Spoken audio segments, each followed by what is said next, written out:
Okay. I'm gonna try hiking. I'm gonna go hiking. Pero I'm gonna try vlogging the hike. And then, hopefully masaya siya. Di na ako magsasalita habang video ko. I-voice over ko na lang if ever may something na kailangan na i-voice over. Pero I'm just gonna video the hike. Hopefully make like a 5-minute video out of it. So yeah, sana masaya siya. Para di ako nakatingin sa akin. Pero nandiyan pa rin. Let's go. So for our Mount Coolest trip, yung pick-up point namin was Greenfield, Mayflower, tsaka Jollibee Katipunan. Ako nagpa-pick up ako sa Greenfield. And ito yung mga kasama ko. After the pick-up, dumiretso na kami. 2 hours lang yung biyahe actually. We departed from Jollibee Katipunan. And it only took us maybe 2 hours, hour and a half. So we left 2 a.m. or 2:30 a.m. or 3 a.m. actually. We arrived there 4:30. Mga ganun. So it's about hour half to 2 hours trip from Jollibee Katipunan to jump off for Mount Coolest. And then the start of the trek or the hike was 5 a.m. And 2 out of 9 lang in Mount Coolest. It was really easy. As in from jump point to peak, it was 15 minutes trek. Like it was really fast. 15-minute trek. And the assault wasn't really bad. And the trail itself, madali lang. Very parang paved na siya. Wala masyadong mabato or anything like that. Madali lang siya. Super duper madali lang. Anyone can do this. Kahit mga senior citizen dyan, kaya nila to. And when we got to the peak of Mount Coolest, naghihintay na lang kami. Kasi marami rin tao eh. Sunday eh. So naghihintay lang kami para makipag-picture sa sign. Yun ano. Mount Coolest, 600 plus masa. We're just waiting here for that. Nag-enjoy lang. Enjoying the views. And nag-camp nga rin eh. Pwede pala mag-camp sa Mount Coolest. It's a very cool hike for easy vibes. Easy chill vibes. Keep going! At this point, tapos na kami sa Mount Coolest sign picture.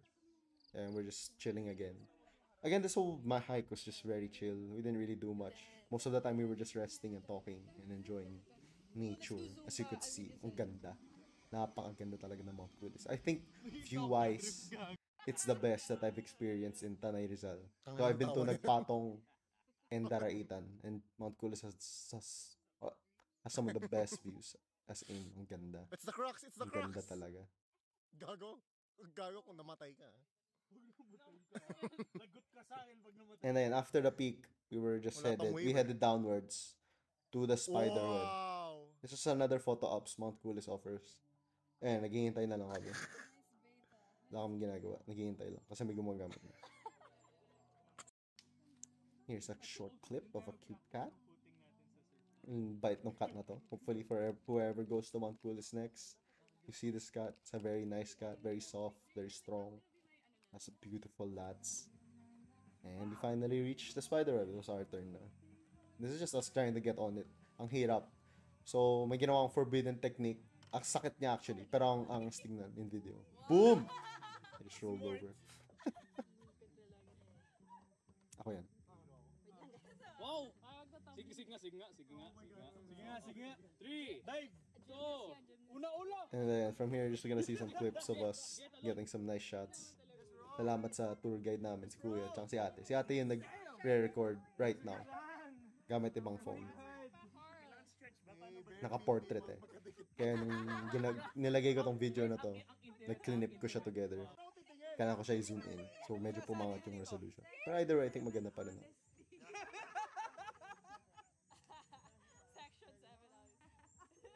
Ganun ba? Pwede ako flexible. Yan. Baka gusto mo ba iakit mo na rin ha? Iakit mo na rin. Okay.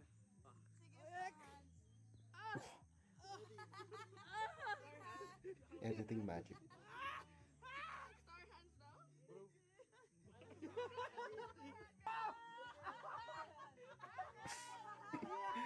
Pinabuka ka kami. Hindi ko alam kung paano gawin. So inangat ko na lang pa ako all the way. Yung dikit-dikit po kayo, tapos nakaganto po yung dalawang ano nyo. Ang labo ng instructions ni Ate dito. Opo, Dikit-dikit yung ano. Pabilog po, tapos nakaganon po yung dalawa yung ano. Dalawang ano? Oh. Buwis. Yung part na yun. Hindi ko siya naintindihan. But yeah, after Spiderweb, we went to the next peak. It's not really another mountain, it's just another peak within the same mountain, I think. Sambong Peak ata. Nagpa-picturean kami dyan. Makita mo rin dyan yung heart bench. Or kung ano man tawag dyan. Heart-shaped attraction. So there's 3 attractions here. The Sambong Peak sign, the heart, and the rock formation, which you'll see later. Right now, we're just waiting for our turn for the rock formation pictures. And I saw this dog eating a hard-boiled egg na may shell pa. Kung sino man nagbigay ng hard-boiled egg na may shell pa, magkita tayo sa impyerno. Nakita mo, na hirap siya. Oh my God. Ay, buhay. Oh. Mga low IQ talaga ng ibang tao. Wala na, too late. Ngayon, outdoor bouldering. Na-experience namin. V0 lang to. Kung ano man tawag sa Beehive. Easy, easy, easy. Yeah. And, ayun, nakaabot na kami sa rock formation. This specific attraction, medyo boring, to be honest. Maganda rin naman yung views and yung potential niya. Pero, pero nagpa-solo pa rin. Ito na, solo. Sige, solo mo. Nagpa-solo pa rin. Even though ayaw ko yung photo ops we saw. Pero ayun, tumuloy na kami. After that, we went na to the last attraction before the pool, which was Noah's Ark. Easy trek lang ulit. It was like a 15-minute walk again from the rock formation we were just at to this Noah's Ark. The Noah's Ark is just a tiny boat na they put on this tiny rock. I don't know why, pero maganda na rin naman yung views. Pero ang pangit lang kasi parang it was like already 10 a.m. It was already the peak of the day. So you're gonna see here the sun, bright as hell. So it was hot, it's extremely hot na. And then mga karantaduhan na. Right! Hindi ko kung sino nag-isip na ito eh. Pero it was fun man. Pero naka-portrait. Sorry na lang. I hate portrait talaga. Pagdating sa hiking, kailangan talaga landscape para makita lahat. And after Noah's Ark, photo ops ulit sa bridge. Meron rin sa Buwis Buhay part. Parang medyo delikado siya na part ng rock. Near, yung makita mo siya sa left side ng bridge. May photo ops rin dun. Pero yan, skinip ko na yun. Nothing really cool happened then. And after this, we went back to jump off na to have like a light lunch or snack. Kasi after that, it was the pool na. And then, we were just walking, as you could see. Very chill lang talaga. Here's some shots of the beautiful forest. I loved it.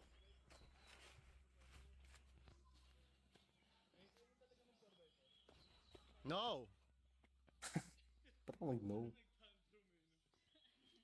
Nag-no ako kasi sinasabi nila na mag 4x4 kami pupunta sa pool. Wait lang. So here, nagpapahinga lang kami. Nag-relax. Nag-chill. Yeah, before going to the pool. Pero ayun, we were talking about whether we were gonna take the 4x4. And at that time, I didn't want to. Ako kasi in Orga. And I decided we shouldn't do it.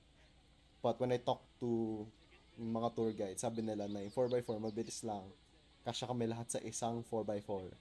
And yung daan, hindi siya ganun ka-bumpy. Kasi nung nagpinatubo kami, my God, ang pangat ng 4x4 experience namin. And here, you can see na the 4x4 experience dito was so much better. The road was very flat.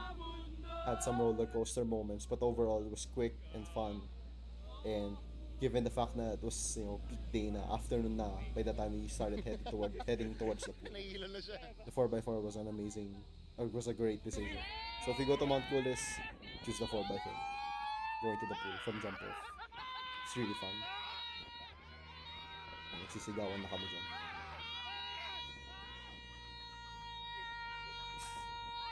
Tangin. And then we reached the mini restaurant before the pool. We were just having turon here. Kwek. Okay. And boogsh, the pool. The pool, mukha siyang man-made, pero ilog lang talaga yan. Nagyanawan nila ng dam and cement nila yung floor, at least yung that part of the river. Para gumawa siya ng parang, so that the water pools itself to make it bigger. If the dam wasn't there, it wouldn't have pooled big enough for an amazing experience. And after the pool, we're just resting ulit. Patapos na yung hike. Actually, tapos na yung hike eh. At this point, we were just having socials. Kasi nag-uusap lang kami, nagkukwentuhan. Kasi for some, we have only met each other today. Like, I think half the group, hindi naman half, but more, a decent amount of people just joined and met our group. I only met them today. So we're just, getting to know each other. Pabalik na kami sa jump off 4x4 ulit. At this clip.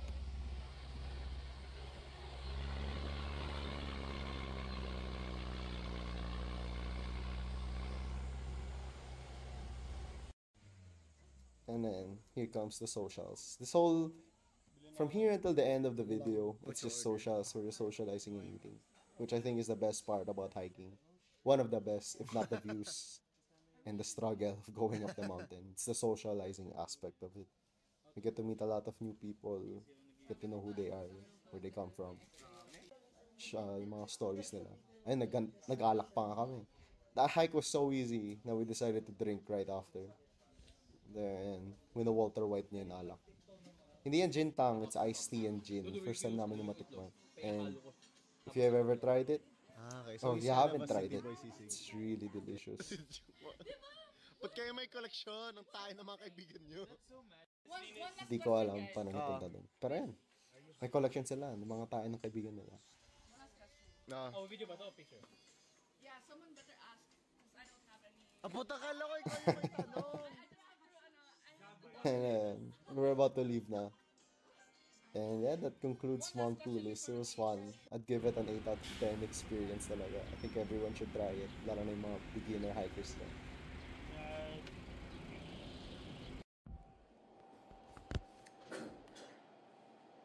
So, ayun, that was the video. Actually, hindi ako saan titingin. Titingin ako dyan. Sana na tama yung tingin ko. Pero ayun, that was the video. Sana na-enjoy nyo. Kung sino man nanood neto. Hopefully, yung anak ko in the future, okay, maniwala ka, nag-hike kong tatay mo. Marami pa akong hinike before this, di lang na video. Mga siyam na ata. Pero yeah, after this, gonna make a Kabunian video. Ay, hindi, may Puntakwit. Right after this, Puntakwit. Then Kabunian. Yeah, enjoy.